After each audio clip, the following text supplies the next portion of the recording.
For over a century, Ford Motor Company has been an indomitable force in the automotive world, ceaselessly pushing the limits of speed, innovation, and raw horsepower. They've built legends, conquered tracks, and etched their name into the very fabric of American performance. But beneath the thunder of triumphant engines and the glory of championship victories lies a hidden, more somber truth, a saga of forbidden power. We're talking about machines so utterly dominant, so revolutionary, or so profoundly problematic that the very rules of the game, the market, or even common sense had to change just to stop them. These are the engines that became victims of shifting regulations, brutal corporate politics, or even their own catastrophic flaws. This isn't a collection of conventional failures. This is a narrative of profound mechanical tragedy, where dreams of unparalleled performance, groundbreaking technology, or widespread reliability were banned, outlawed, or shut down entirely, often before they ever truly had a chance to roar to life on the track or the open road. Welcome to the ultimate untold chronicles of Ford's most controversial and ultimately most condemned creations. 1. The Ford 427 SOHC Cammer. The king too powerful to reign. Our epic journey into forbidden power ignites in the blistering heat of the mid-1960s, a golden era where Ford was locked in a bare-knuckle brawl for supremacy on the NASCAR ovals. They already had their formidable 427 cubic inch V8, a proven winner in their Galaxies and Fairlanes. But the competition, particularly from Chrysler's all-conquering 426 Hemi, was relentless. Ford's engineers, driven by an insatiable hunger for victory, concocted a beast so audacious, so technologically advanced, it seemed destined to shatter every record. The 427 single overhead cam, instantly and reverently dubbed the Cammer. This wasn't merely a slightly larger or more tuned V8. This was a mechanical revolution. Unlike the pushrod designs that dominated American engines of the time, the Cammer sported an advanced overhead camshaft for each cylinder bank. Pause and consider that for a moment. In an era defined by simpler valve trains, Ford engineered a racing V8 with dual overhead cams, giving it unprecedented control over valve timing and lift. This meant it could breathe with an efficiency unheard of, rev to astronomical RPMs, and unleash a torrent of horsepower that would make lesser engines weep. On the dynamometer, early versions were consistently hitting well over 600 horsepower, with credible whispers of closer to 700 in full race trim.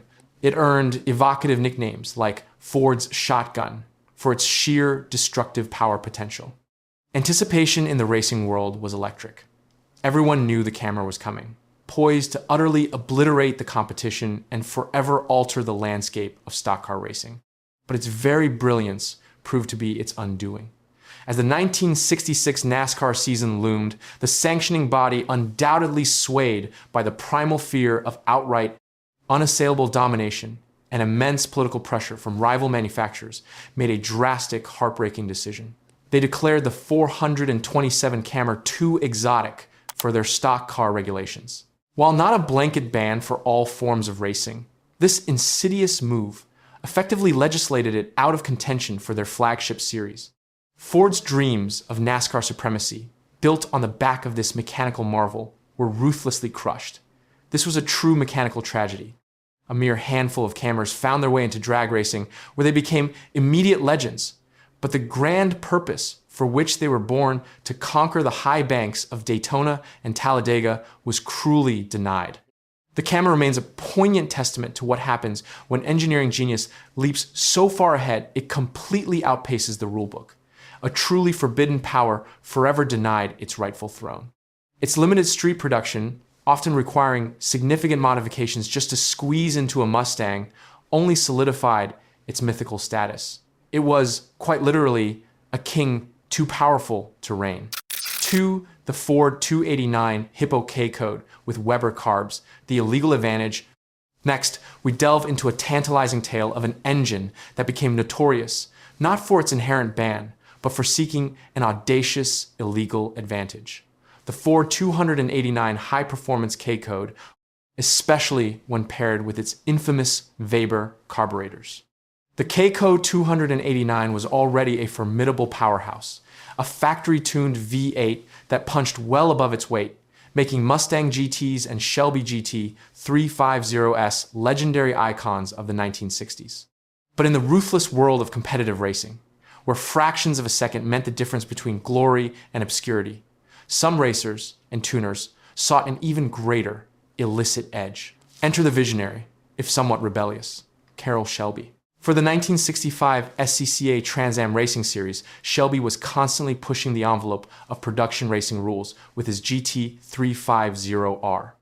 While the K-Code was already a potent V8, delivering a respectable 271 horsepower, Shelby and other savvy racers knew the massive, untamed gains that could be unlocked by swapping the standard 4-barrel carburetor for a quartet of high-performance Weber 48 IDA downdraft carburetors. The result was intoxicating. The 289 Hypo, already a potent performer, could easily push past 350 horsepower, with the Webers a substantial and often decisive increase. It was an undeniable, if illegal, advantage, a clear circumvention of the stock production rule. The Sports Car Club of America, or SCCA, ever vigilant, swiftly intervened. The sophisticated Weber setup was emphatically not a standard factory option for the K-Code. It was a bespoke racing modification that pushed the engine far beyond what was considered legal for its class. It was deemed a direct rules violation, and the powerful, albeit illicit, combination was effectively kicked out of sanctioned competition. This wasn't a ban due to overwhelming power alone, but rather a sharp, punitive strike against blatant rule bending. It was a clear demonstration of pushing too hard, too fast, and ultimately paying the price for a forbidden modification. The 289 Hypo K-Code with Webers thus became a tantalizing what if, a symbol of ingenious, albeit illicit, performance that tasted forbidden fruit. It reminds us that sometimes the most exciting power is also the most fleeting. 3. The Ford 427 Tunnel Port, built for speed, strangled by rules. Continuing our deep dive into Ford's racing heart, we encounter another 1960s legend that pushed the boundaries of airflow and speed. The Ford 427 Tunnel Port. While its brethren, the Cammer and the Boss 429, were making headlines for their revolutionary designs and homologation dramas, the Tunnel Port quietly became a potent, if specialized, weapon in Ford's formidable arsenal. It was specifically engineered for the blistering, sustained speeds of tracks like Daytona and Talladega. This particular iteration of the legendary 427 V8 featured massive, almost straight-through intake ports, giving it the evocative tunnel port moniker. The design was deceptively simple in concept. Eliminate as many restrictions as humanly possible to maximize airflow at screaming high RPMs. In essence, it was designed to breathe like a monster at wide open throttle, delivering incredible, sustained power when the engine was screaming near its red line for extended periods. It was a pure drag and oval track specialist, a testament to Ford's unwavering dedication to sheer, unadulterated speed. Its primary purpose was to make power where it mattered most on the fastest tracks. The tunnel port was incredibly effective in its highly specialized niche. It powered numerous Ford and Mercury stock cars to victory circles, showcasing awe-inspiring top-end performance. However, its very specialized nature, while brilliant for racing, also made it less suitable for street applications, and critically contributed to its eventual sidelining. As racing rules began to evolve, and the focus slowly started to shift towards more production-based engines and away from bespoke racing specials, the extreme nature of the tunnel port design became a liability. Regulations began to tighten, subtly but relentlessly, emphasizing more street-relevant engine configurations. Ultimately, the very characteristics that made the 427 tunnel port a racing beast, its extreme airflow and uncompromising high RPM bias, also severely limited its versatility and contributed to its phased-out use in top-tier competition.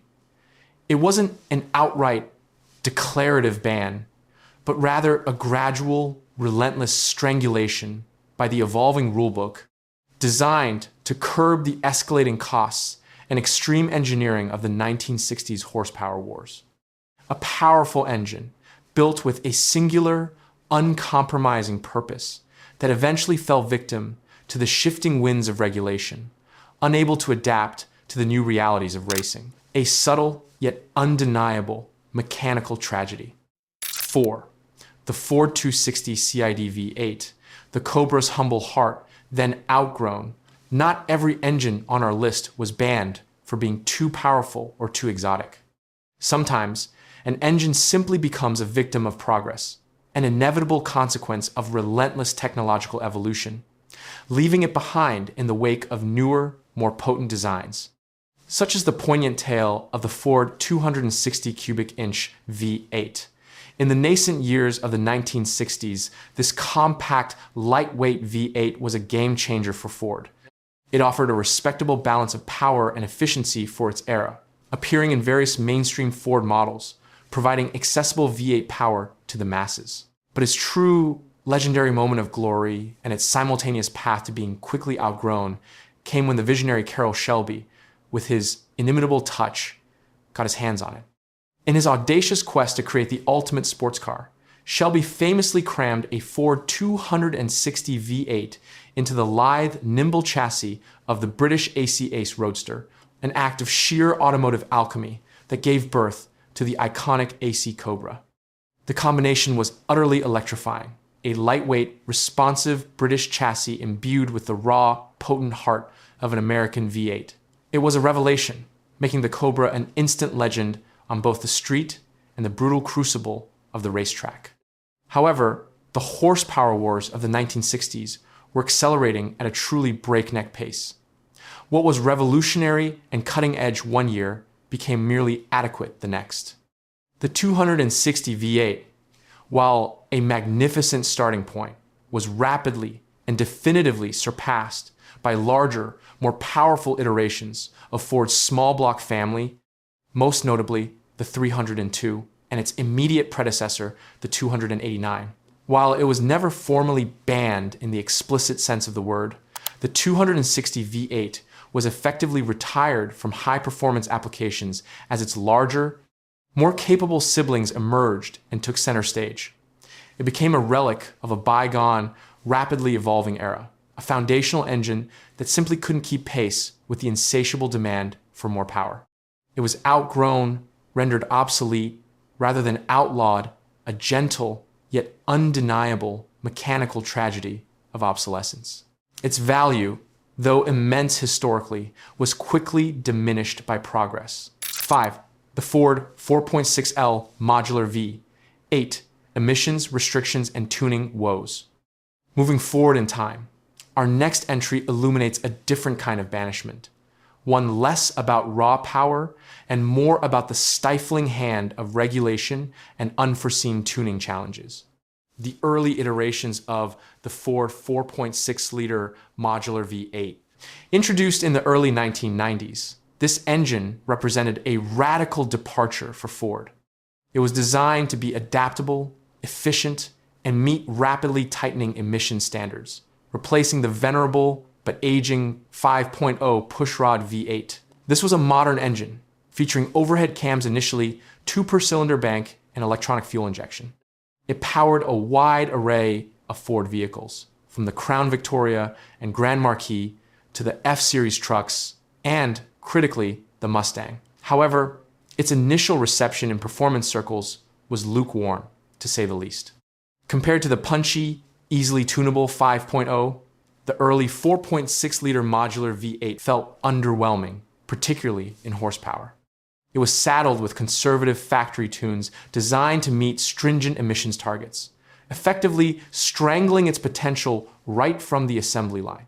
The 4.6-liter modular V8 wasn't banned by a race sanctioning body, but it was profoundly limited by the era's relentless focus on emissions and fuel economy. Its design, while technologically advanced, was optimized for compliance, not for raw, unadulterated power. Furthermore, its early electronic control units proved notoriously difficult for the aftermarket to crack, effectively banning widespread, easy tuning that had been a hallmark of previous Ford V8 engines. This led to immense frustration among enthusiasts who felt this new V8 simply couldn't deliver the performance they craved. While later iterations of the modular V8, particularly the 4-valve versions in the Cobra and Mach 1, proved incredibly potent, the early 4.6-liter faced a subtle but significant form of banishment. It was held back by the very regulations it was designed to accommodate and by a lack of initial tunability. It represents a wasted value, an engine with immense potential that was initially shackled by the constraints of its time, a mechanical tragedy of compromise. 6. The Ford 5.0L Cobra R. Too much for the street, too niche for the masses. This is a different kind of banishment, one driven by extreme, singular purpose that simply proved too much for mainstream appeal, effectively sidelining it from mass production. We're talking about the engine within the ultra-rare 1995 Ford Mustang Cobra R. In 1995, Ford SVT Special Vehicle Team unleashed a beast designed purely for track domination, the Cobra R. This wasn't just a hopped-up Mustang. It was a homologation special for showroom stock racing, stripped of all creature comforts. No back seat, no air conditioning, no radio, just pure, unadulterated performance. And at its heart lay a specially prepared 5.8-liter Windsor V8. This V8 was a formidable power plant, delivering 305 horsepower and a staggering 330 foot-pounds of torque.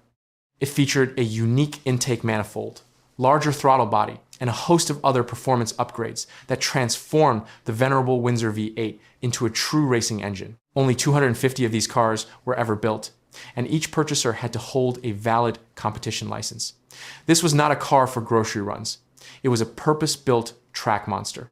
The engine, while never banned by law, was effectively banished from any form of mass production or widespread availability due to its extreme nature and the car's singular focus.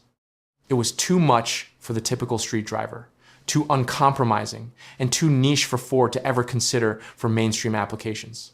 It represents a wasted value in terms of widespread impact, a truly forbidden power that few would ever experience. It was a spectacular example of what Ford could do when unbound by mainstream constraints, but its very extremism ensured its rarity. The 1995 Cobra R engine remains a testament to peak naturally aspirated performance from the Windsor V8 before the modular era fully took over. Its limited existence makes it a mechanical tragedy of exclusivity, its raw power reserved for an elite few. 7. The Ford 427 FE side oiler with dual quads, the thirsty behemoth. Stepping back into the thunderous realm of pure, unadulterated power from the 1960s, we encounter another legendary member of Ford's formidable FE engine family, the 427 FE side oiler with dual quads. This wasn't merely an engine.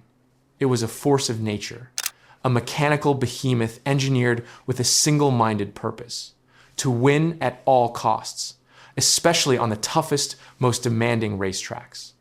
When Ford built these, they weren't thinking about fuel economy or subtle performance. They were thinking about absolute crushing victory. The side oiler designation refers to a critical internal oiling modification that fundamentally changed how the engine was lubricated. This system fed oil directly to the main bearings first, before the rest of the engine, making these V8s incredibly robust and uniquely capable of sustaining brutal, high RPM abuse for extended periods, perfect for grueling endurance races. And when you strapped two massive 4-barrel carburetors, or dual quads, onto the colossal intake manifold of this already potent 427 V8, you had an engine that didn't just sing, it roared, threatening to dislodge your very ribs with its seismic vibration. It was the kind of engine that defined the term big block in every intimidating sense of the word. The 427 FE side oiler with dual quads was an undisputed dominant force in various forms of racing, from NASCAR superspeedways to the violent bursts of drag strips. However, Its very nature, massive displacement, complex internal oiling, and a ravenous appetite for fuel with its twin carburetors also spelled its eventual subtle decline. It was incredibly expensive and labor-intensive to produce, required constant, meticulous tuning, and consumed premium fuel at an alarming rate, even for the horsepower-obsessed 1960s. As the 1970s dawned and new emissions regulations began to loom ominously, the automotive industry slowly started its inevitable shift towards efficiency. The unbridled thirst and the prohibitive cost of these uncompromising engines became increasingly unsustainable. While never formally banned by a single legislative act, the 427 FE side oiler with dual quads was gradually, reluctantly phased out as manufacturers were forced to adapt to new environmental pressures and harsh economic realities. It was a victim of evolving industry standards, simply too much of a purebred racing machine for a world rapidly demanding compromise and a greener footprint. It represents a subtle but profound mechanical tragedy, a magnificent beast whose era simply passed, deemed too thirsty, too costly, and too uncompromising for a rapidly changing automotive landscape. Its wasted value lay in its inability to transition to a more constrained era. 8. The Ford 6.4 L Navistar V8 Power Stroke Diesel, Emissions Reckoning. Not all tales of banned engines involve roaring racetracks and shattered speed records. Sometimes the banishment comes from a different, arguably more potent kind of authority: stringent environmental regulations. Enter the Ford 6.4-liter Navistar V8 Power Stroke Diesel, an engine that powered countless Ford Super Duty trucks from the 2007s to 2010, and quickly became a poster child for a very modern mechanical tragedy of compromise and consequence. This V8 diesel was, by all accounts, a beast, known for its prodigious torque, immense towing capability, and robust construction. It was a true workhorse designed for the toughest jobs. But its reign coincided with an era of rapidly tightening emission standards, particularly for diesel engines. The 6.4-liter was equipped with a diesel particulate filter, or DPF, a complex system designed to trap soot from the exhaust. However, under certain operating conditions, particularly when attempting to regenerate the filter, a process of burning off accumulated soot, the engine had a problematic design flaw. It could literally dump raw fuel directly into the DPF. This created immense heat, led to potential damage to the DPF, and ultimately resulted in extremely high emissions, an environmental nightmare. Even more damning, the engine quickly became popular for emissions deletes within the aftermarket. Owners seeking to improve performance, fuel economy, and reliability would bypass or completely remove the DPF and other emissions equipment, effectively turning these powerful trucks into literal rolling smog cannons. The environmental impact was severe, prompting a massive crackdown by federal agencies, most notably the Environmental Protection Agency. These enforcement actions targeted tuners, aftermarket shops, and even individual owners with hefty fines and legal action. The 6.4-liter Power Stroke wasn't banned for being too fast or too dominant in racing. It was ruthlessly banned and effectively eliminated from Ford's future lineup by increasingly stringent regulations for being too dirty and too easily defeated in its emissions control. It became a profound symbol of a turbulent period in diesel engine development, a powerful V8 caught squarely in the crosshairs of environmental compliance and the aftermarket's relentless desire for unrestricted performance. Its story is a stark reminder that mechanical might, when unchecked, can sometimes fall victim to the unforgiving hand of legislation, resulting in a wasted value of potential. 9. The Ford Cosworth DFX 2.65-liter V8 dominated so hard it was legislated away.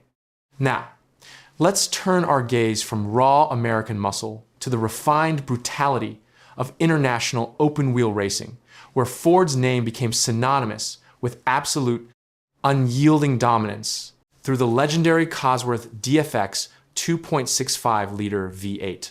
This engine wasn't merely a competitor in American open-wheel racing. It was the sport, single-handedly defining an entire glorious era of IndyCar and kart competition throughout the late 1970s and early 1980s.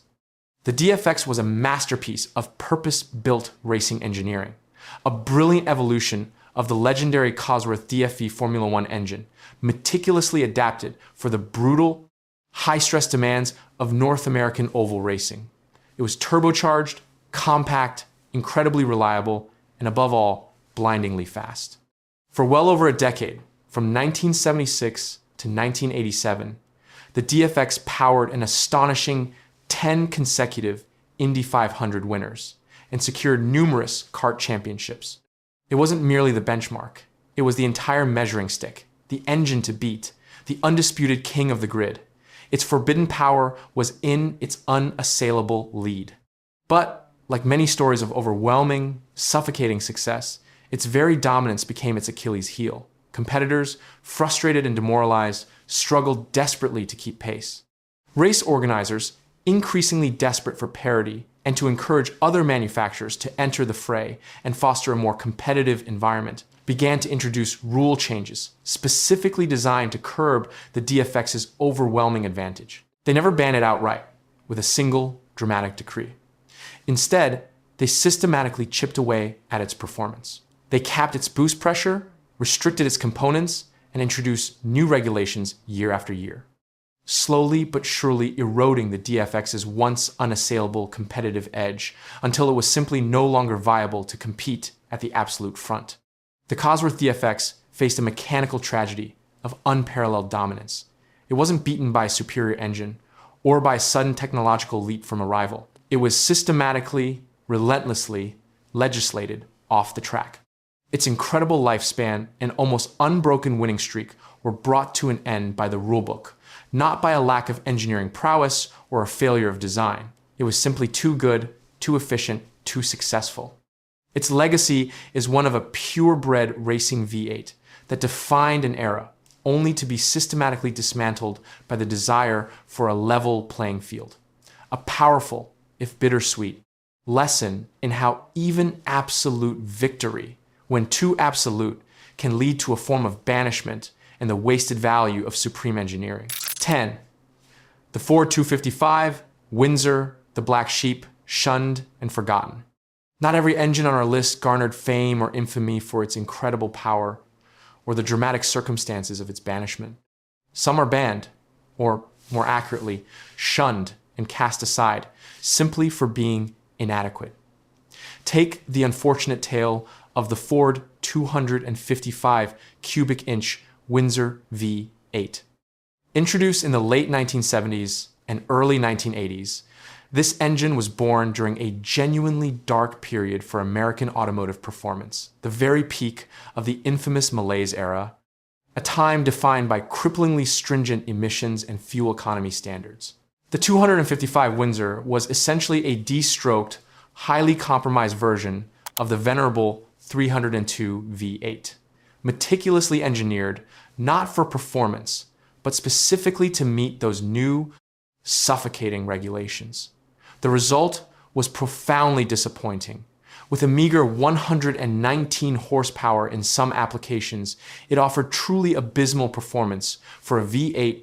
It felt lethargic, struggling to move even light vehicles with any semblance of authority or excitement. Drivers simply couldn't find the power, the torque, or the visceral thrill they had come to expect from a traditional American V8.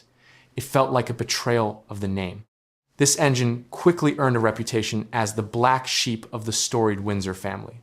It wasn't outlawed by a specific governmental rule or ceremoniously banished from racing for being too powerful.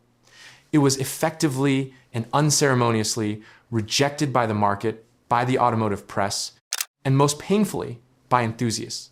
Its poor performance and a glaring lack of any redeeming qualities beyond basic utilitarian transport meant it was quickly and mercifully phased out.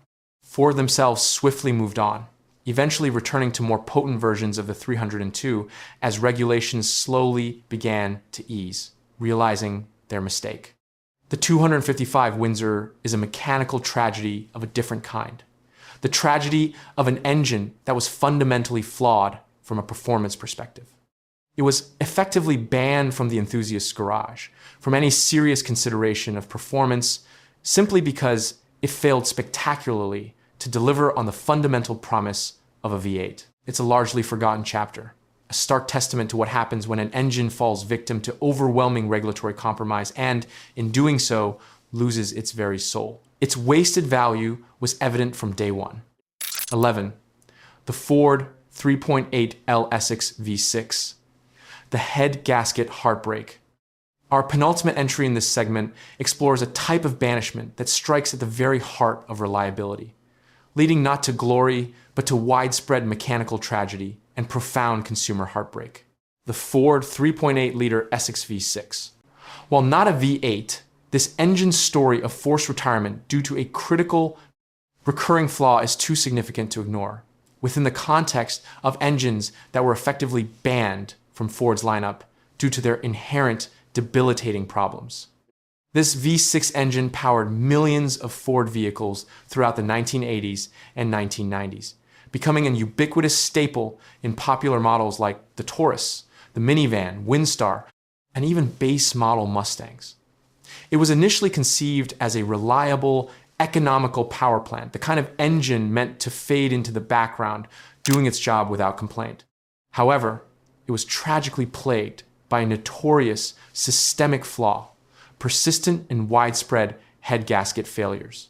These were not isolated incidents. They were a rampant epidemic, affecting countless owners and leading to astronomically expensive repairs, debilitating breakdowns, and ultimately a significant, lasting tarnishing of Ford's hard-won reputation for quality and reliability in that era. The original design of the head gaskets, compounded by inadequate cooling passages within the engine block, made them highly susceptible to failure, especially as the engines accumulated mileage and thermal cycles. The cost of replacing these was often prohibitive, sometimes tragically exceeding the very value of the vehicle itself.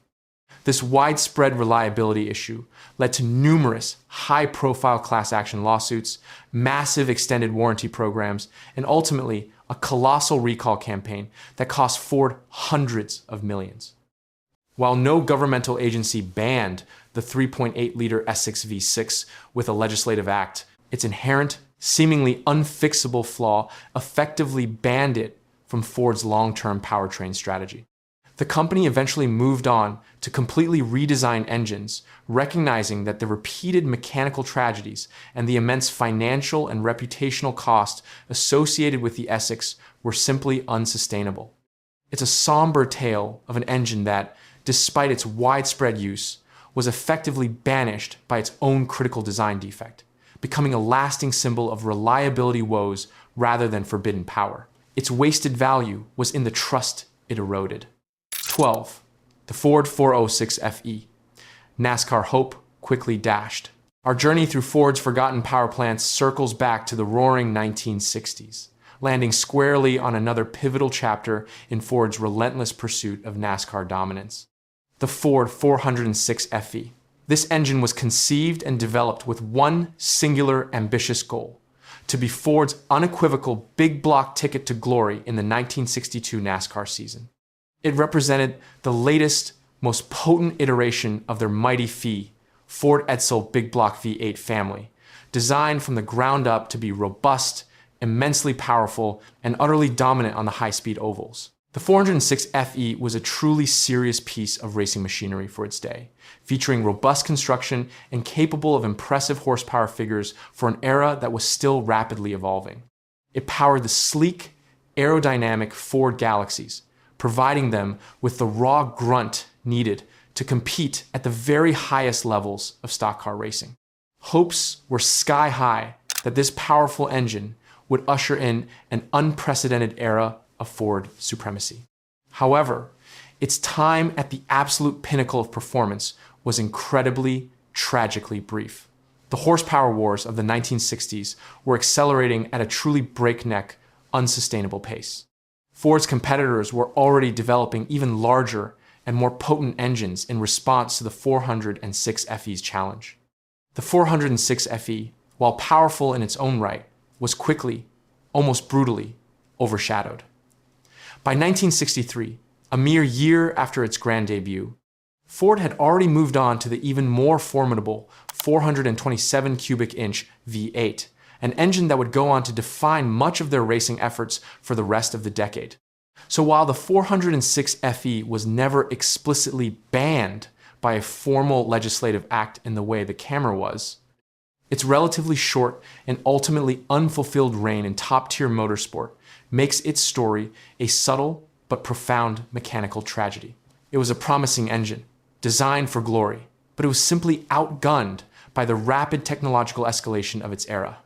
It was deemed insufficient, quickly replaced by its more potent brethren, becoming a mere stepping stone on the path to even more forbidden power. Its wasted value was in its unfulfilled potential, overshadowed before it could truly shine. 13.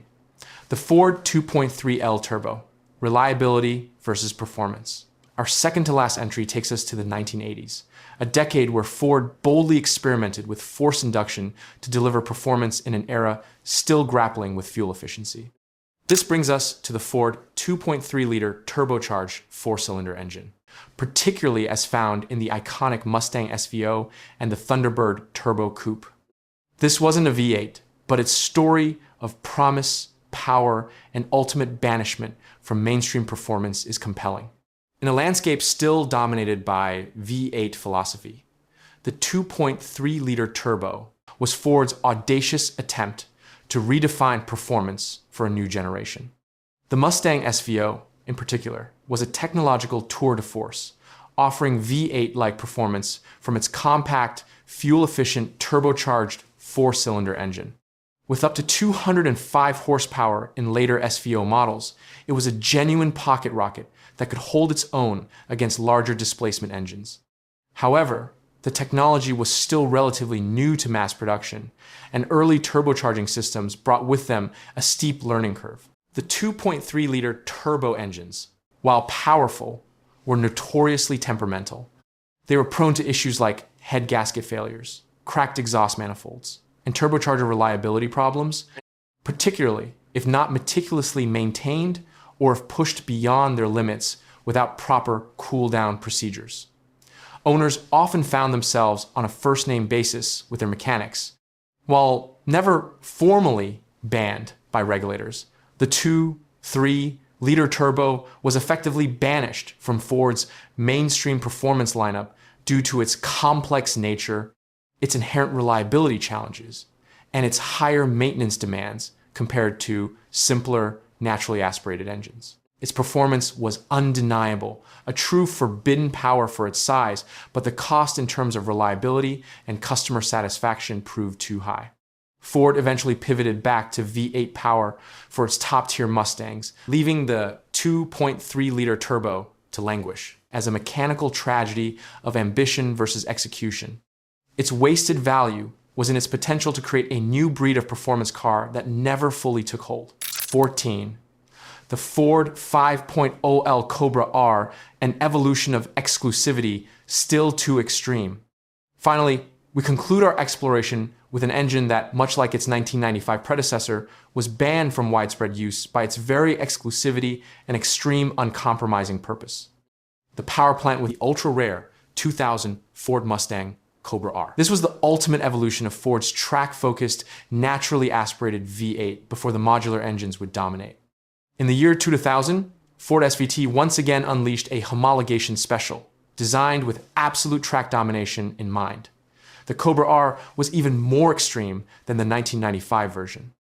It was powered by a specially prepared 5.4-liter DOHC modular V8, a departure from the Windsor series, pushing the boundaries of what a naturally aspirated production engine could achieve. This engine, with its highly tuned intake and exhaust, delivered an astonishing 385 horsepower and 385 foot-pounds of torque numbers that were simply unheard of for a naturally aspirated production Mustang at the time. Like its predecessor, the 2000 Cobra R was utterly stripped for track duty. No backseat, no air conditioning, no radio, and a massive rear wing designed for downforce, not street appeal. Only 300 of these cars were ever produced. And once again, purchasers were required to hold a valid competition license. This was not merely a fast street car. It was a race car, thinly disguised for homologation, a statement of forbidden power that few would ever command. The engine, while a technological marvel and a testament to Ford's DOHC capabilities, was never banned by law or regulation.